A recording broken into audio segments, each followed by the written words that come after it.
नमस्कार, आप देख रहे हैं इंडिया वॉइस और मैं हूं आपके साथ ऋतु। चलिए बुलेटिन की शुरुआत करते हैं इस वक्त की बड़ी खबर के साथ। इस वक्त की बड़ी और अहम खबर यूपी के एटा से सामने आ रही है, जहां पर एटा में इस वक्त की बड़ी खबर हम आपको बता रहे हैं, जहां पर मिट्टी की डाई के नीचे दबकर 3 बच्चों की मौत हो गई है।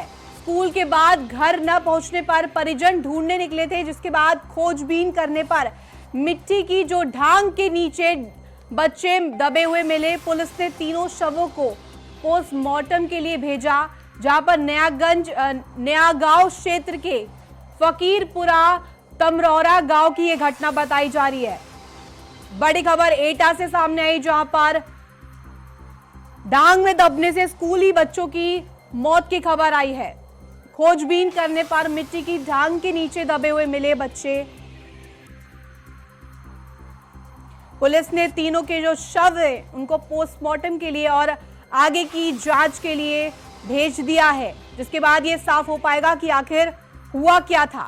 नया गांव क्षेत्र के फकीरपुरा का ये पूरा मामला, जहां पर 3 बच्चों की दर्दनाक मौत हो गई मिट्टी की डाई में दबने से।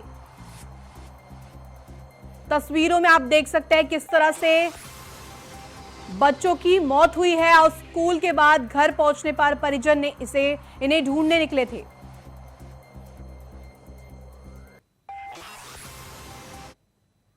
के बाहर एक टीले पे खेल रहे थे और मिट्टी को हटा हटा के खेल रहे थे, जिससे सुरंग जैसी बन गई और उसमें बच्चे घुस के खेल रहे थे। अचानक मिट्टी गिर गई, जिसमें बच्चे दब गए।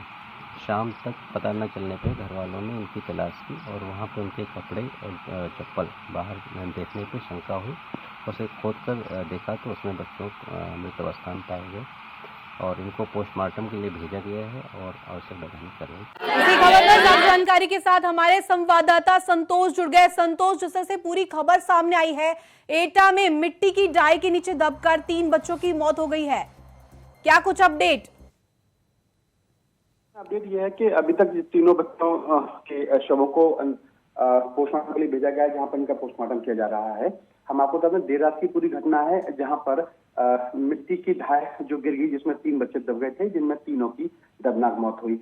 परिजनों को तब पता चला जब इनको देर शाम जब खोजने निकले और जब उनके कहीं पता नहीं चला, जिसके बाद वहीं मिट्टी के पास इनके जो बच्चे थे वो बच्चों के जो कपड़े और चप्पल, जिस बात पर को पता चला, वहीं पुलिस प्रशासन का अधिकारी सूचना दी गई और मौके पर पहुंचकर इन सबको वहां से बाहर निकाला गया है। बहरहाल उनका पोस्टमार्टम अभी किया जा रहा है। जी संतोष, जिस तरह से पूरी जो जानकारी हमें मिली है, स्कूल के बाद जो ये बच्चे थे ये वापस नहीं लौटे थे, तो क्या कुछ जांच में ये पता चल पाया है कि क्या इन्हें अगवा किया गया था?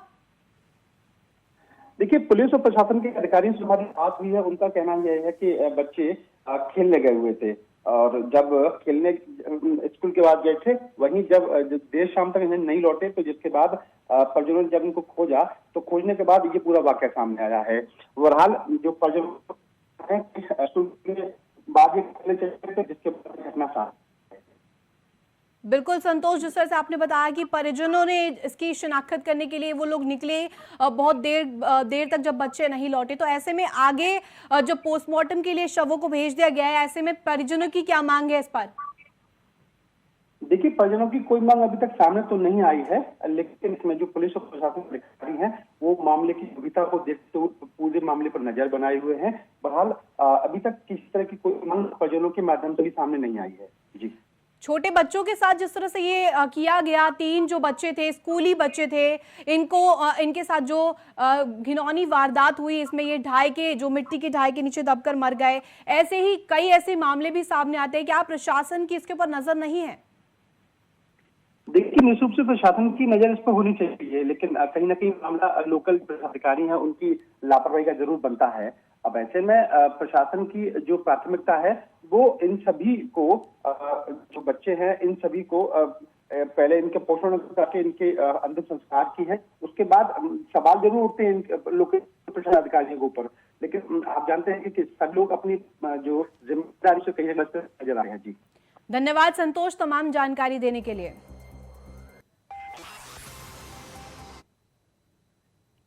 वही प्रधानमंत्री मोदी के गुजरात दौरे का दूसरा दिन है आज, और ऐसे में गुजरात के केवड़िया में मिशन लाइफ का वो शुभारंभ करेंगे। बड़ी खबर हम आपको बता रहे हैं, जहां पर प्रधानमंत्री मोदी का गुजरात का आज दूसरा दिन है, गुजरात दौरे का आज दूसरा दिन है। ऐसे में जो मिशन लाइफ है उसका शुभारंभ भी प्रधानमंत्री नरेंद्र मोदी करेंगे। तापी के व्यारा में भी पीएम मोदी का कार्यक्रम है। ऐसे में कई विकास परियोजनाओं की सौगात दे सकते हैं, उनकी आधारशिला भी रखेंगे प्रधानमंत्री नरेंद्र मोदी। बड़ी खबर हम आपको बता रहे हैं, जहां पर आगामी चुनावों को साधने का प्रयास किया जा रहा है। जिस तरह से तमाम जो राजनीतिक दल है वो गुजरात पहुंच रहे हैं, ऐसे में इसी कड़ी में प्रधानमंत्री मोदी भी कई बार पहुंच चुके हैं गुजरात। ऐसे में अभी जो गुजरात दौरा उनका है, आज उनका गुजरात दौरे का दूसरा दिन, और ऐसे में कई जो विकास परियोजनाओं की सौगात देंगे, उनकी आधारशिला रखेंगे प्रधानमंत्री नरेंद्र मोदी। बड़ी खबर मैं आपको बता रहे हैं, जहां पर गुजरात के केवड़िया में प्रधानमंत्री नरेंद्र मोदी पहुंचेंगे। ऐसे में कई विकास परियोजनाओं की जो आधारशिला है वो भी रखी जाएगी और मिशन लाइफ का शुभारंभ किया जाएगा। प्रधानमंत्री मोदी कार्यक्रम में भी शिरकत करेंगे, जो कि तापी के व्यारा में किया जा रहा है। साथ ही साथ आपको बता दें मिशन लाइफ के बारे में, जिसमें कि गुजरात के केवड़िया में ये पूरा आयोजित किया जाएगा, जिसका शुभारंभ स्वयं प्रधानमंत्री नरेंद्र मोदी के हाथों होगा। तापी के व्यारा में भी आज एक कार्यक्रम में शिरकत करेंगे। कई जो तमाम विकास परियोजनाएं हैं उनकी आधारशिला भी प्रधानमंत्री नरेंद्र मोदी रखेंगे।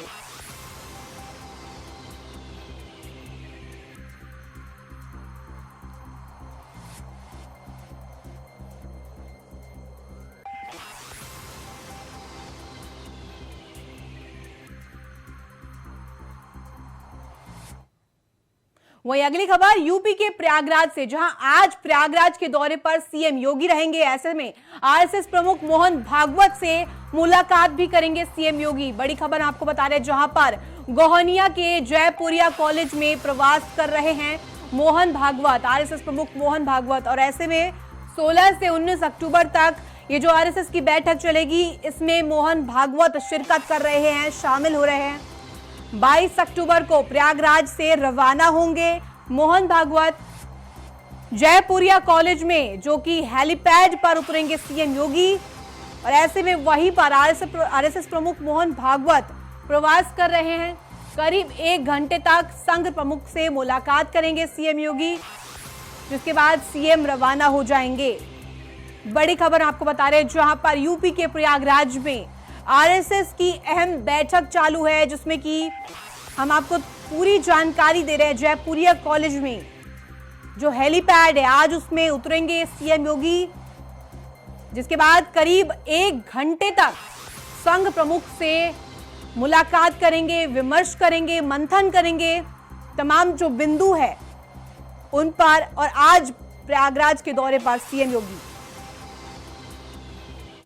इसी खबर पर ज्यादा जानकारी के साथ हमारे संवाददाता शोएब रिजवी जुड़ गए। शोएब, सीएम योगी का प्रयागराज दौरा, आरएसएस के जो तमाम मुद्दे हैं उन पर आज मंथन होगा, आरएसएस प्रमुख मोहन भागवत भी मौजूद रहेंगे, उनसे भी मुलाकात होगी, जरा डिटेल से बताइए। बिल्कुल, आज सीएम योगी अभी 16 तारीख से संघ प्रमुख के नेतृत्व में एक बड़ी बैठक आरएसएस की प्रयागराज के गोहनिया इलाके में हो रही थी। कल ही वो बैठक संपन्न हुई। आज मुख्यमंत्री योगी आदित्यनाथ वहां पर पहुंच रहे हैं। बाकायदा करीब 1 से 1.5 घंटे वो वहां रहेंगे। इस बीच में उनकी मोहन भागवत जी से मुलाकात होगी, तमाम विषयों पर चर्चा भी हो सकती है। तो ये कार्यक्रम आज का उनका है। हालांकि ये जो उनका कार्यक्रम है गोहनिया के उसी स्कूल में होगा, और उसके बाद वहीं से वो सीधे लखनऊ के लिए वापस चले जाएंगे। इस बीच में 1 से 1.5 घंटे रहेंगे। तो इस बीच में मोहन भागवत से उनकी तमाम विषयों पर चर्चा होगी। क्या कुछ हो निकलता है ये इसका इंतजार करना पड़ेगा, लेकिन इतना जरूर है कि इसे औपचारिक मुलाकात ही कही जा रही है। लेकिन फिलहाल जब वो वहाँ आएंगे और मोहन भागवत से उनकी मुलाकात होगी तो तमाम विषयों पर जरूर चर्चा होगी। बिल्कुल शोएब, जिस तरह से आपने बताया कि अहम माना जा रहा है, ऐसे में 16 से 19 तारीख तक ये बैठक चली, और ऐसे में बताया जा रहा है कि 22 अक्टूबर को आरएसएस प्रमुख मोहन भागवत वापस जाएंगे, रवाना हो जाएंगे वहां से। ऐसे में क्या कुछ अहम मंथन किया गया होगा? आज खुद सीएम योगी भी पहुंच रहे हैं उनसे मुलाकात करने। बिल्कुल, इस बारे में जो उनकी तरफ से संघ प्रमुख दत्तात्रेय होसबोले ने पत्रकारों को जो चीजें बताई, उसमें तमाम जो विषय संघ से जुड़े रहे हैं उस पर न सिर्फ मंथन हुआ, आगे की योजना भी बनी है। खास तौर से एक अहम फैसला लिया गया है कि हर जिले का एक गांव जो है वो संघ प्रमुख की जो इस बैठक में तय हुआ है कि उस गांव को हर स्तर से ऊंचा उठाने के लिए उस पर काम करेगी संघ की टीम। इसके अलावा महिलाओं के सशक्तिकरण और महिलाओं को आगे बढ़ाने की योजनाओं पर मंथन किया गया था। साथ ही साथ पिछले दिनों जो मोहन भागवत का जनसंख्या को लेकर के एक बयान आया था, उस पर भी मंथन किया गया है कि इस पर कोई नीति बननी चाहिए और वो समान रूप से सब पर लागू होना चाहिए। इस तरह के तमाम विषय हैं जिस पर बाकायदा चर्चा हुई। साथ ही साथ आगामी संघ किस तरह से काम करेगा, संघ अपने संगठन को में लोगों को जोड़ने का जो विस्तार है वो करेगा। साथ ही साथ इसी 2025 में संघ के 100 साल पूरे होंगे, उसको लेकर के तमाम किस तरह से क्या कुछ इस विषय पर करना है, इस पर चर्चा की गई। तो तमाम विषय इस पर कल तक चर्चा हुई थी और आज से जो बैठक का दौर है वो खत्म हो गया है। लेकिन अभी मोहन भागवत जैसा कि जानकारी है 22 तारीख तक वो यहाँ रहेंगे। अब इस बीच में आज से योगी आदित्यनाथ उसी स्कूल में जहाँ पे बैठक हुई थी वहां पर हेलीपैड बना है और वहीं पर वो सीधे वहां पहुंचेंगे, उनसे मुलाकात करेंगे, तमाम जो भी विषय होंगे उनसे चर्चा करेंगे। बिल्कुल शोएब, बिल्कुल धन्यवाद शोएब तमाम जानकारी देने के लिए।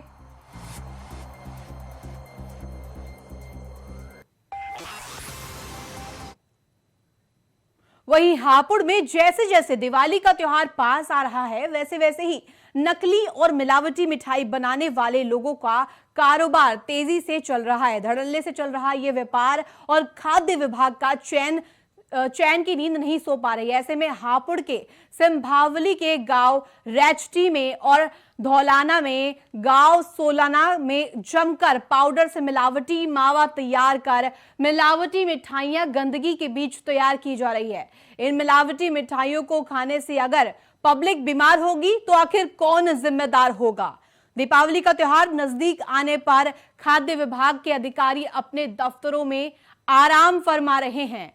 हापुड़ की पूरी कहानी हम आपको बता रहे हैं, जहां पर मिलावटी जो खाद्य पदार्थ है वो बनाए जा रहे हैं।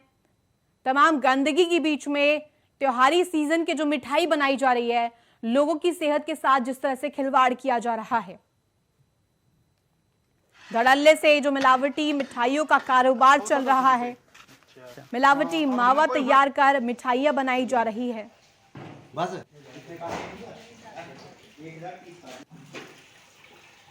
देखिए, जनपद में लगातार खाद्य सुरक्षा विभाग द्वारा एक टीम का गठन किया गया है, जो मुख्य खाद्य सुरक्षा अधिकारी के नेतृत्व में लगातार जनपद में भ्रमणशील है और दिनांक 16-17 से 22 तक दीपावली का अभियान चल रहा है, जिसमें दूध के, मावे के, पनीर के या भी जो भी संदेहास्पद पदार्थ पाए जाएंगे उनकी लगातार मॉनिटरिंग की जा रही है और लगातार सैंपल लिए जा रहे हैं।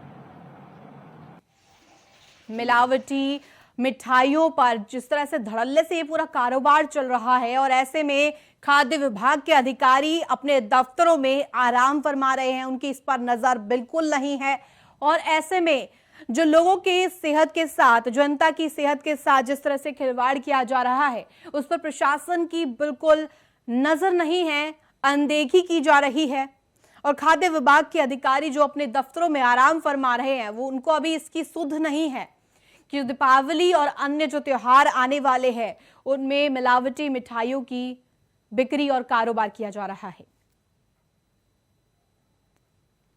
इसी खबर पर ज्यादा जानकारी के साथ हमारे संवाददाता सती ठाकुर जुड़ गए। सती, जिस तरह से ये पूरा मामला सामने आया है, त्योहारी सीजन अब पास है, दिवाली हो या फिर अन्य त्योहार हो, ऐसे में मिलावटी जो मिठाइयां हैं उनका जो व्यापार धड़ल्ले से चल रहा है, क्या खाद्य विभाग इस वक्त आराम फरमा रहा है? जी बिल्कुल, आपको बता दें हापुड़ में देहात क्षेत्र में जगह जगह मिलावटी मिठाइयां बन रही हैं। पाउडर के मावे का इस्तेमाल करके मावा तैयार किया जा रहा है और उनमें मिठाइयां बनाने में इस्तेमाल किया जा रहा है। जगह जगह इस तरह की मिठाइयां बन रही हैं और खाद्य विभाग के जो अधिकारी हैं वो चैन की नींद अपने दफ्तरों में फरमा रहे हैं। खाना पूर्ति के नाम पर वो शहरी क्षेत्र में 2-4 दुकानों पर जाते हैं, जांच करते हैं और वापस आ जाते हैं। लेकिन देहात के जो क्षेत्र हैं, बात करें धौलाना क्षेत्र के सौलाना गांव में, सिंभावली क्षेत्र के रचैटी गांव में धड़ल्ले से ये मिठाइयां बन रही हैं और इनकी सप्लाई भी लगातार जारी है। अगर इनको खाने से पब्लिक बीमार होती है तो आखिर उसका जिम्मेवार कौन होगा? खाद्य विभाग के अधिकारी हैं कि चेकिंग के नाम पर खाना पूर्ति करते हैं और चले आते हैं।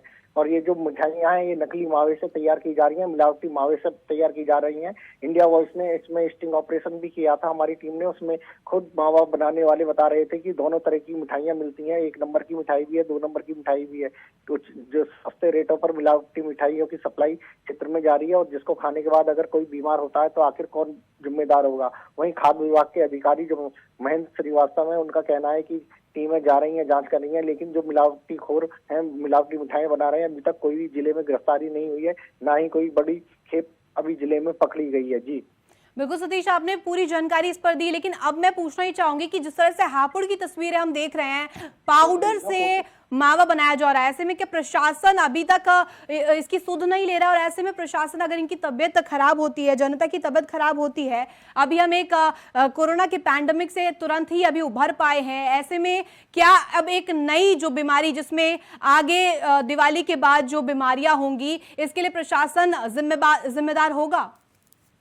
बिल्कुल, कहीं ना कहीं प्रशासन की लापरवाही मानी जाएगी, खाद्य विभाग की पूरी तरह लापरवाही मानी जाएगी, क्योंकि अभी जो ये मिठाइयां हैं, इन मिठाइयों को जब लोग खाएंगे तो कहीं ना कहीं बीमार होना लाजमी है और उस बीमारी के बाद अस्पतालों के चक्कर लोगों को काटने पड़ेंगे। तो कहीं ना कहीं ये जो विभाग की हिला हवाली है, खाद्य विभाग की हिला हवाली है, इस पूरी लोगों की बीमारी का जिम्मेदार खाद्य विभाग ही होगा, क्योंकि वो फील्ड में उतरकर जांच नहीं कर रहा है, मिलावट खोरों पर कोई नकेल नहीं कर रहा है। जी बिल्कुल सतीश, धन्यवाद तमाम जानकारी देने के लिए।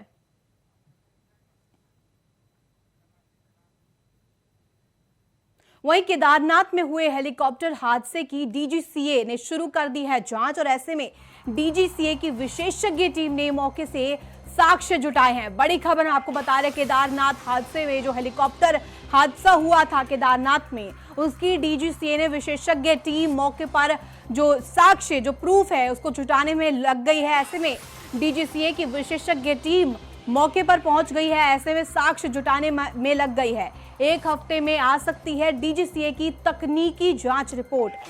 बड़ी खबर हम आपको बता दें, जहां पर केदारनाथ धाम के पास हेलीकॉप्टर हादसा हुआ था जिसमें कि दुर्घटनाग्रस्त हुई थी हेलीकॉप्टर। ऐसे में दुर्घटना में पायलट समेत 7 लोगों की मौत हो गई थी, जिसके बाद 48 घंटे बाद केदार घाटी में हेली सेवा बहाल हुई थी। गुप्तकाशी, सिरसी, फाटा से हेली सेवा शुरू की गई थी। बड़ी खबर आपको बता रहे हैं, जहां पर डीजीसीए ने जांच शुरू कर दी है केदारनाथ हादसे में, हेलीकॉप्टर हादसे में। अब साक्ष्य जुटाने के काम में लग गई है डीजीसीए।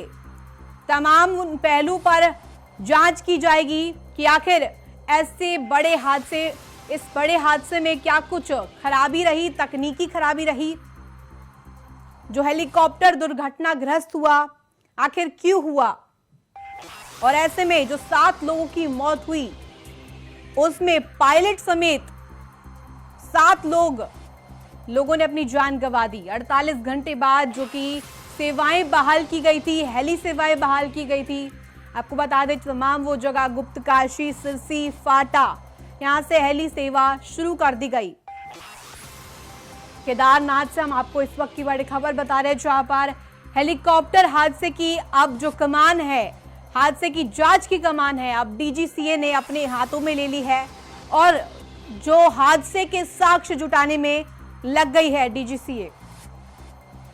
1 हफ्ते के अंदर यह संभावना जताई जा रही है कि जो तकनीकी खराबी और जो कारण रहा इस हादसे का, उसका पता लगाया जा सकता है। 1 हफ्ते का जो समय है, संभावित तौर पर यह देखा जा रहा है कि 1 हफ्ते के अंदर इसका पता चल सकता है। साथ ही आपको बता दें कि 48 घंटे बाद केदार घाटी में हेली सेवाएं बहाल की गई।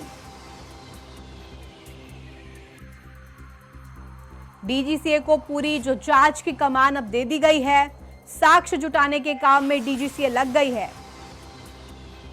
हेलीकॉप्टर हादसा हुआ था दर्दनाक। पायलट समेत 7 लोगों की मौत हो गई थी इस पूरे हादसे में, जिसमें विशेषज्ञों की टीम अब पहुंच गई है केदार घाटी, जहां पर अब डीजीसीए तकनीकी जांच करेगी और इसकी रिपोर्ट शायद 1 हफ्ते में संभावित तौर पर आ सकती है।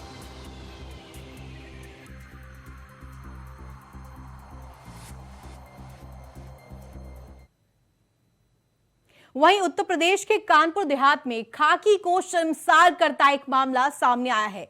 यहां मंगलपुर थाने में तैनात एक सिपाही और उसके साथी पर एक युवती से दुष्कर्म का आरोप लगा है। पुलिस ने मुकदमा दर्ज कर जांच शुरू कर दी है।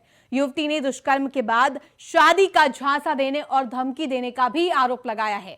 दरअसल पीड़ित युवती ने पुलिस को तहरीर देते हुए बताया कि इटावा के बकेवर निवासी सिपाही दिलीप कुमार 3 वर्ष पहले रसूलाबाद के तिस्ती चौकी में तैनात था। उसकी तैनाती के दौरान वह एक मामले को लेकर चौकी में शिकायत करने गई थी। चौकी में मिले सिपाही दिलीप ने बातचीत के बाद उसका मोबाइल नंबर ले लिया। धीरे धीरे उससे बात करनी शुरू कर दी। कुछ दिनों के बाद सिपाही ने उसे बुलाया और उसे दुष्कर्म किया।